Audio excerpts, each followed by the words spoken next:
Greetings everyone, how are you all doing? A very warm welcome or welcome back to my channel. I am Ria and I am so happy to be in front of you again to talk to you about my most favorite book of all time, which is Wuthering Heights by Emily Bronte.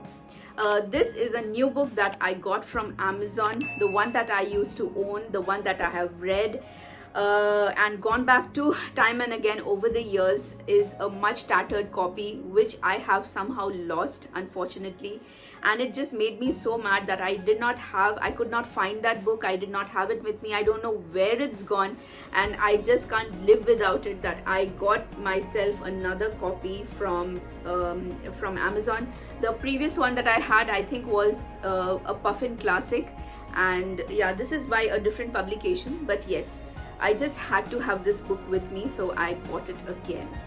Into the video, thank you so much you guys for all the love and appreciation that you're showering on me. Thank you so much for subscribing to my channel, and if you're someone who hasn't, please go ahead and click on the subscribe button and the bell icon beside it. For you it's one small click, but for me it means a lot. Thank you so much you guys for commenting on my videos, for watching my videos. I am so happy to hear from all of you, and without further ado, let's get started. I'm not sure how many of you know this, but I am a quintessential bookworm at heart.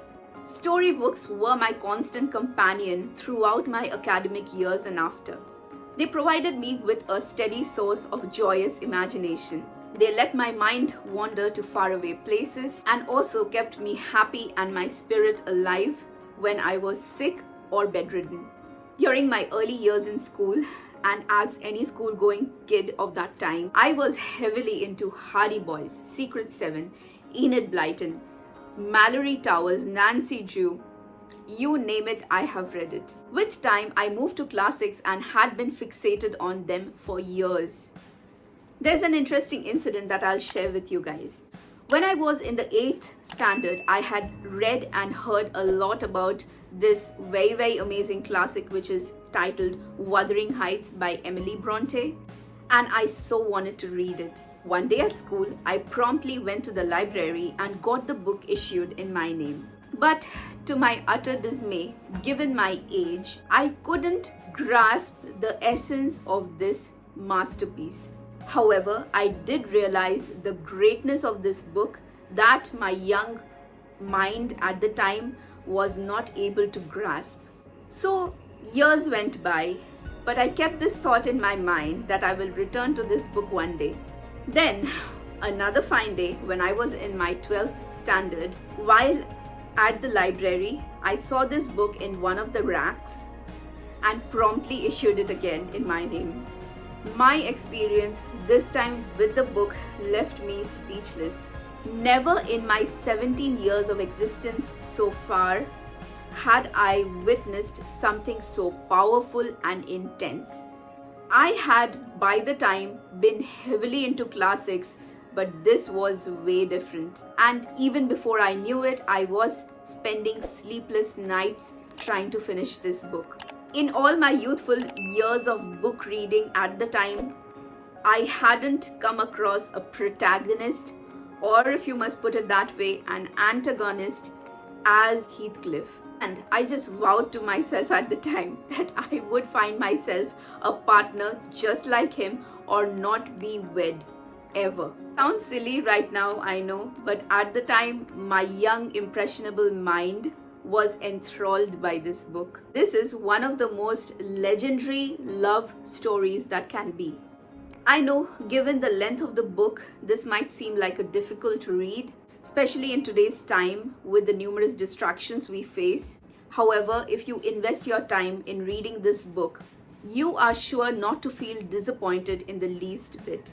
In fact, I think this is a must read for all students, and I'm not sure about how the school syllabuses are now, but many years ago this book used to be in the board's syllabus of the class 12 board exams. Wuthering Heights, you guys, is such a timeless tale of love and longing, of vengeance and finding one's own identity.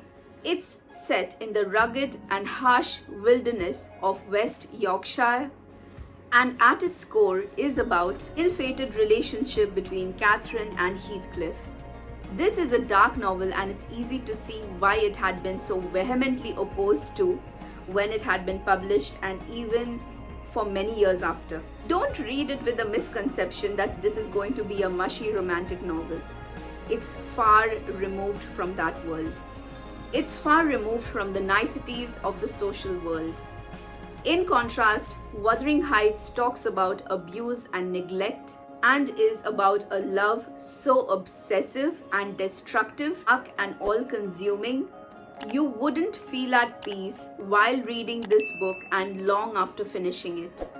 It's little wonder this book has been adapted so many times on screen. Time and again, I have gone back to read various lines and excerpts from this book, so influenced my whole psyche has been by it. I'll read some of my most favorite lines to you guys. I have to remind myself to breathe, almost to remind my heart to beat. I wish I were a girl again, half savage and hardy and free. I have not broken your heart, you have broken it, and in breaking it, you have broken mine. My love for Linton is like the foliage in the woods. Time will change it. I am well aware as winter changes the trees. My love for Heathcliff resembles the eternal rocks beneath, a source of little visible delight but necessary.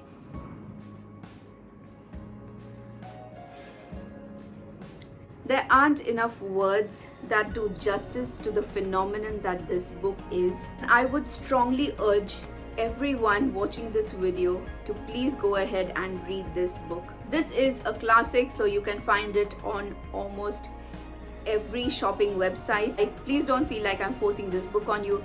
This video is not sponsored. This is my personal opinion about the book. This is a much loved book of mine and I wanted to share it with you guys because I love you all as well, right?